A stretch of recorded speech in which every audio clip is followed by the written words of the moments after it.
नमस्कार दोस्तों, YouTube channel साहित्य अध्ययन पर आपका स्वागत है। और आज हम पढ़ रहे हैं अपनी मध्य प्रदेश बोर्ड की कक्षा 8वीं की संस्कृत की पाठ्य पुस्तक सुरभि, जिसमें आज हम देखने वाले हैं एक विंशः पाठः यानी 21 पाठ 21, जिसका नाम है सूक्तयः। सूक्तयः यानी कि सूक्तयः शब्द दो शब्दों से मिलकर बना है। सु यानी अच्छा, उक्तयः यानी उक्तियाँ, बहुवचन है यहाँ पर।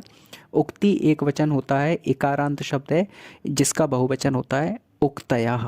तो सु यानी छोटा ऊ प्लस उक्तयः, तो ऊ और ऊ मिलके बड़ा ऊ का स्वर बना सूक्तयः, जिसका मतलब है अच्छे वचन, अच्छी उक्तियाँ। उक्तियाँ यानी वचन, अच्छी बातें। ठीक है, तो चलिए पाठ की शुरुआत करते हैं। पहले देखिए लिखा है साध का नाम अनुभवात निस्सरता वाणी उक्ति ही सूक्ति वाह जायते, यानी कि साधकों के अनुभव से निस्सरत वाणी, जो साधक लोग हैं जिन्होंने साधना की है, जीवन में कुछ ना कुछ स्ट्रगल किया है, कुछ ना कुछ उन्होंने पाया है, अर्जित किया है, बड़े ध्यान के द्वारा, बड़ी मेहनत के द्वारा, बड़ी लगन परिश्रम के द्वारा जो उन्होंने जीवन में अर्जित किया है, जो अनुभव कमाया है, जो एक्सपीरियंस उनको मिला है, ऐसे बड़े बड़े जो महात्मा हुए हैं, बड़े बड़े पुरुष हुए हैं, बड़े बड़े दिव्य लोग, उनकी निस्सरता वाणी, उनके मुख से निकली हुई आवाज़, वाणी, उनके बातें, उक्ति कही गई सूक्ति वा जायते, सूक्ति कहलाती हैं, अच्छे वचन कहलाते हैं। अत्र युक्ते अपेक्षया जीवनाना अनुभवस्य महत्वम भवते वर्तते। तो यहाँ पर क्या बताया गया है कि यहाँ पर जो मृगेंद्रता का एक अर्थ हो सकता है सिंह का आधिपत्य यानी पशुओं का स्वामित्व। जैसे राजा शेर का भाव होता है, मृगेंद्र शेर को बोलते हैं, तो शेर का भाव, ठीक है, इसको बोलेंगे मृगेंद्रता। युक्ति यानी कि मंत्रणा जो होती है, विचार जो होते हैं, युक्ति, उसकी अपेक्षा यहाँ पर अनुभव का, जीवन के अनुभव का महत्व बताया गया है ना। किसी भी बात के विचार के बिना, विचार की अपेक्षा जो हमारे जीवन में अनुभव हमको मिले हैं वो ज़्यादा श्रेष्ठ होते हैं। अनुभव के माध्यम से जो होता है प्रैक्टिकली किसी बात को समझा जा सकता है, एक्सपीरियंस के माध्यम से। आगे लिखा है सूक्ते है श्रवणानंतरम, सूक्तियों को सुनने के बाद एव वक्तु श्रोतु च सूक्ति तत्वम समान रूपेण अनुभूयते, कहने वाला और सुनने वाला सूक्ति के तत्व को, सूक्ति के महत्व को, सूक्ति के ज्ञान को समान रूपेण, बराबर रूप से अनुभूयते, अनुभव करता है, फील करता है, उस बात को समझ पाता है। आगे लिखा है सूक्ति ही जीवन सारम संक्षेपेण उपस्थापयति, सूक्ति जीवन सार को संक्षेप में उपस्थापयति यानी स्थापित करती है। तो यहाँ पर सूक्ति के बारे में बताया गया है। देखिए सूक्ति सबसे पहले यहाँ पर हमें देखें तो 10 सूक्तियाँ दी हैं इस पाठ के अंदर। पहली सूक्ति हम देखते हैं विद्वान सर्वत्र पूज्यते, इसका अर्थ है जो विद्वान है, जो ज्ञानवान है, बुद्धिमान है, जिसके अंदर विद्या है, ज्ञान है, वो सर्वत्र यानी सभी जगह पूज्यते यानी सम्मान पाता है। दूसरा है महताम एक रूपता, ये एक शब्द में हमें एक सूक्ति दे दी है, लेकिन इसके अगर हम विच्छेद करें तो इसमें कितने शब्द निकलेंगे, महताम एक रूपता।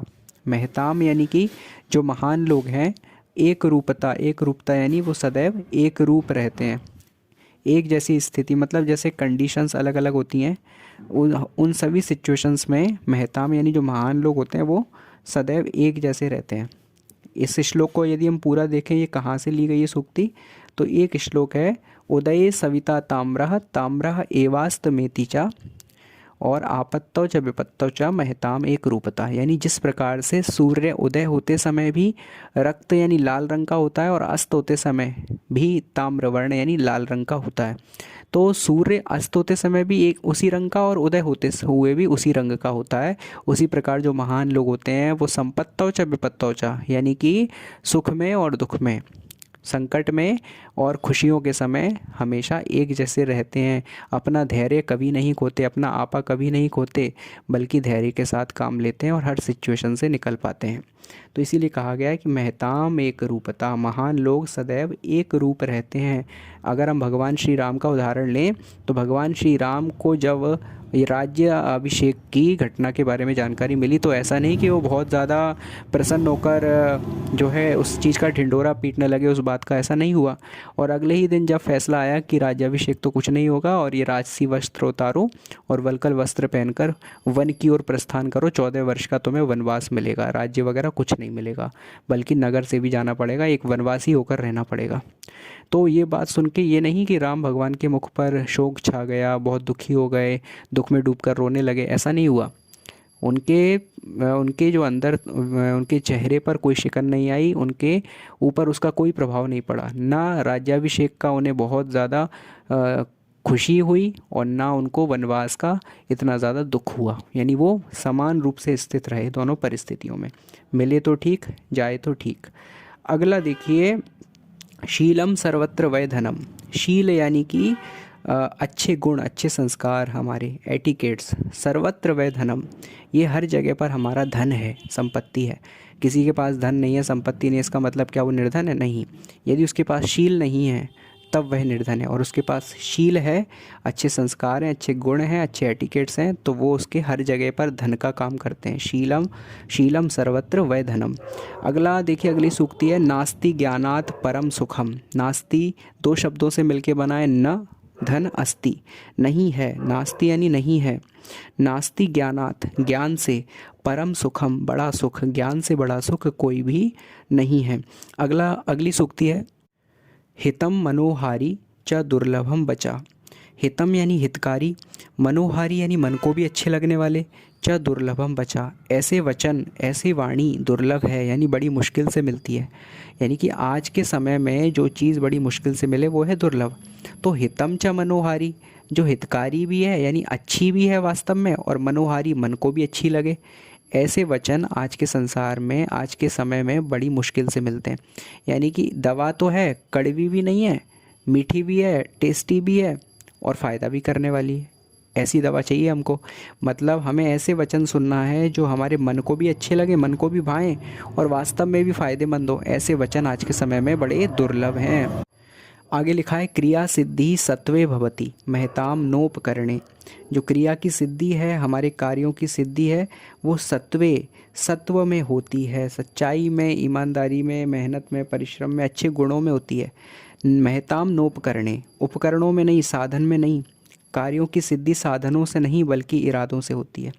किसी के पास साधन नहीं है, कमियां हैं, तो वो ये नहीं कि कार्य को सिद्ध नहीं कर सकता, सक्सेसफुल नहीं बन सकता। यदि उसके इरादे नेक हैं, अच्छे हैं, उसके अंदर इंटेंशन है, उसकी उम्मीदें मजबूत हैं, तो वो सिद्धि प्राप्त करता है। क्रिया सिद्धि सत्वे भवति, क्रिया सिद्धि जो है सत्वे भवति महताम नोपकरणे। महताम महान लोगों की, नोपकरणे, नोपकरणे शब्द दो शब्दों से मिलके बनाए, न धन उपकरणे, उपकरणों से नहीं, महान लोगों की क्रिया सिद्धि सत्व से होती है, अच्छे गुणों से, अच्छे इरादों से होती है। आगे लिखा है, गुणाः पूजा स्थानम गुणीषु न च लिंगम न च वया।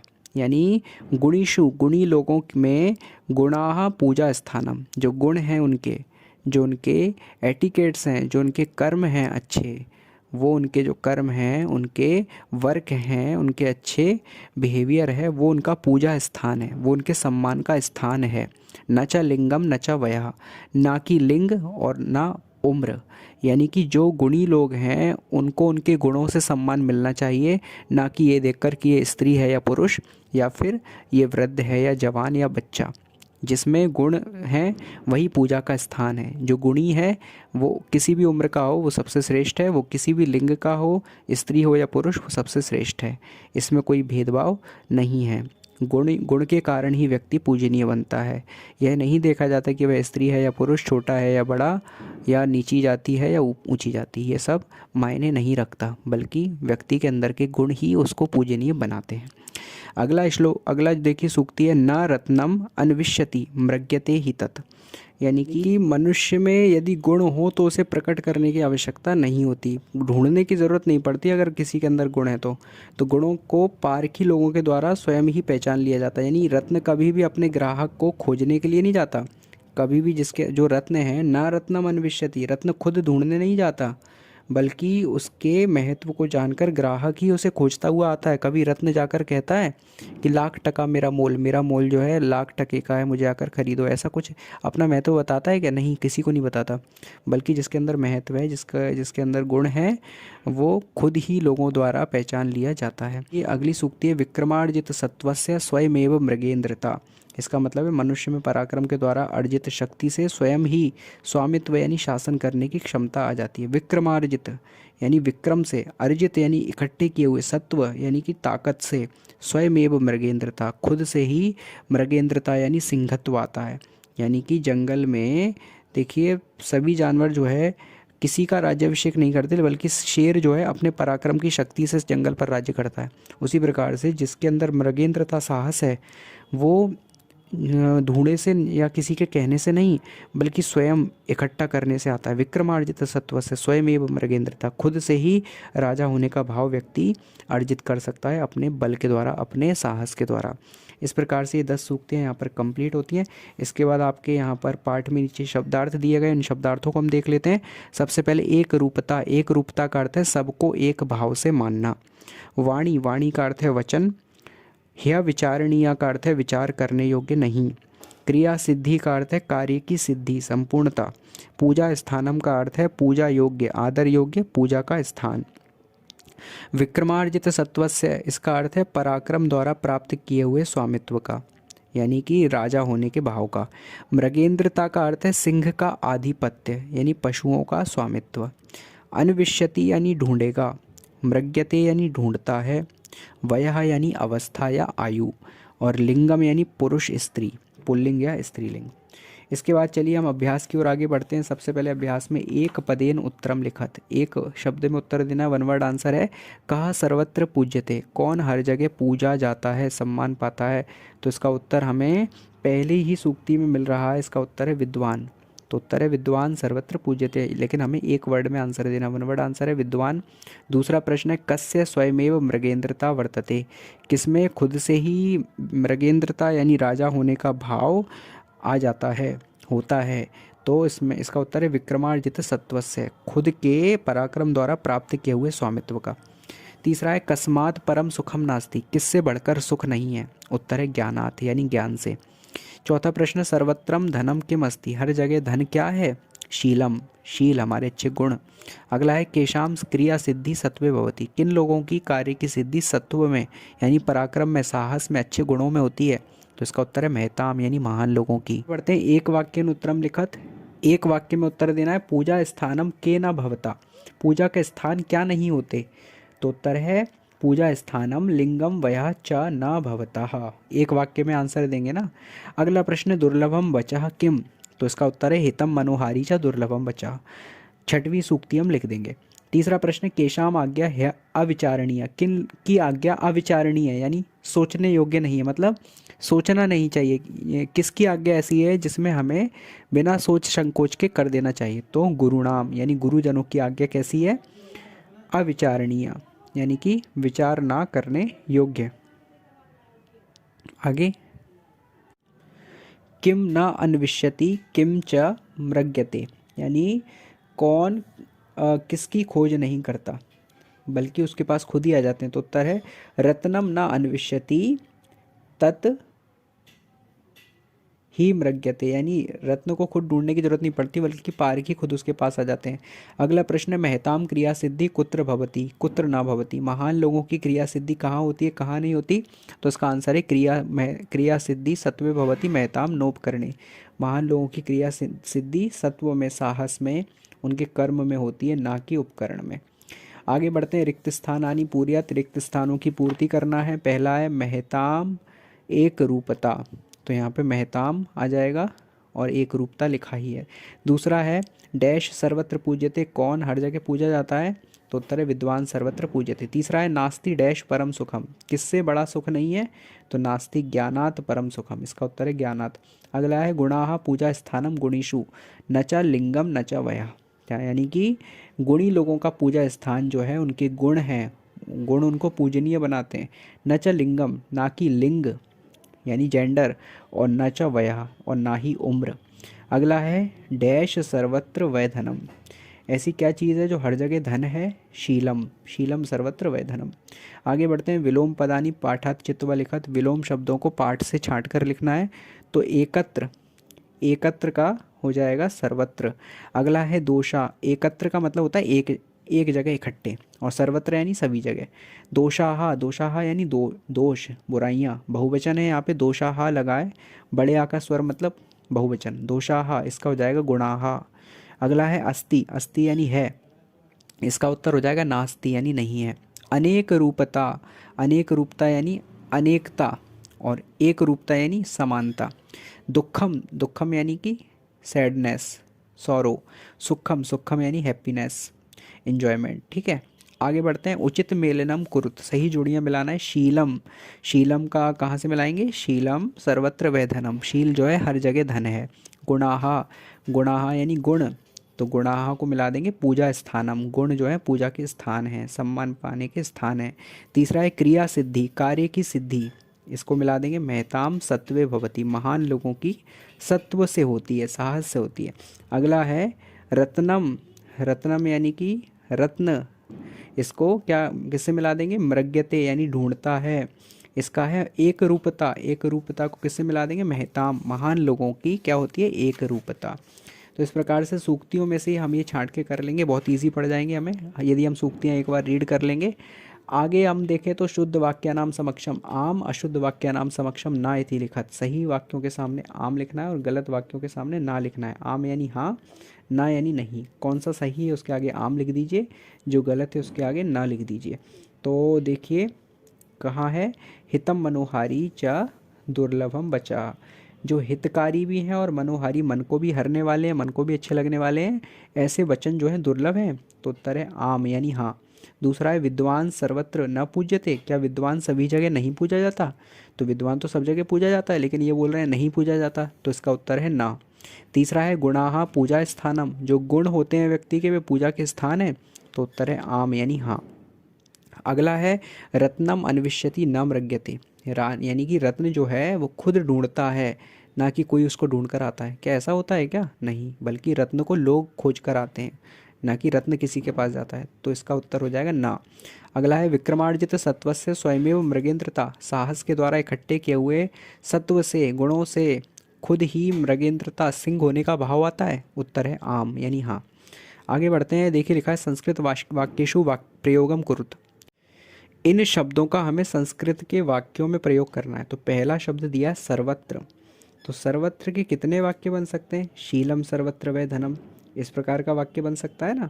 हमें सूक्तियों से ही अगर हम देख लें, शीलम सर्वत्र वै धनम, और पहली ही सूक्ति थी विद्वान सर्वत्र पूज्यते, ये भी बन सकता है।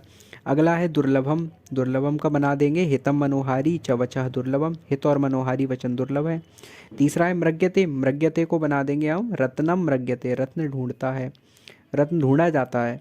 अगला है ज्ञानात्, ज्ञान से, तो इसका उत्तर हो जाएगा ज्ञानात् परम सुखम नास्ति, ज्ञान से बड़ा सुख नहीं है।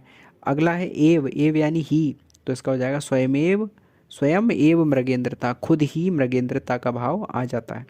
आगे बढ़ते हैं, लेकिन लिखा है रेखांकित पदम आधृत्य, रेखांकित पदों को चुनकर प्रश्न निर्माण करना है, प्रश्न का निर्माण करना है। रेखांकित पद को बदल देंगे और प्रश्न बनाएंगे। तो पहला है विद्वान सर्वत्र पूज्यते, विद्वान सभी जगह पूजे जाते हैं, तो प्रश्न बनाना है विद्वान को हटा के कह सर्वत्र पूज्यते, कौन सभी जगह पूजा जाता है।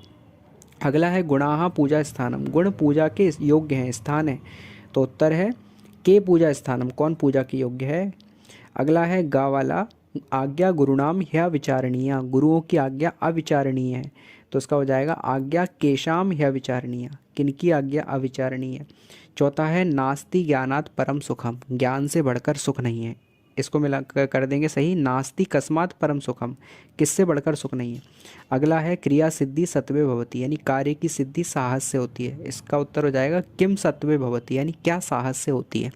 तो जो अंडरलाइन है उन्हीं को बदल के हम इसका चेंज करेंगे और इसका क्वेश्चन बनाएंगे। तो इस प्रकार से यहाँ पर हमारा ये पार्ट पूरा हो जाता है। फिर योग्यता विस्तार है, इसको भी देख लीजिए, सूक्तियों को बार बार पढ़ना है, यही योग्यता विस्तार में कहा है। इस प्रकार से ये पार्ट यहाँ पर संपूर्ण हो जाता है। थैंक यू सो मच, बहुत बहुत धन्यवाद।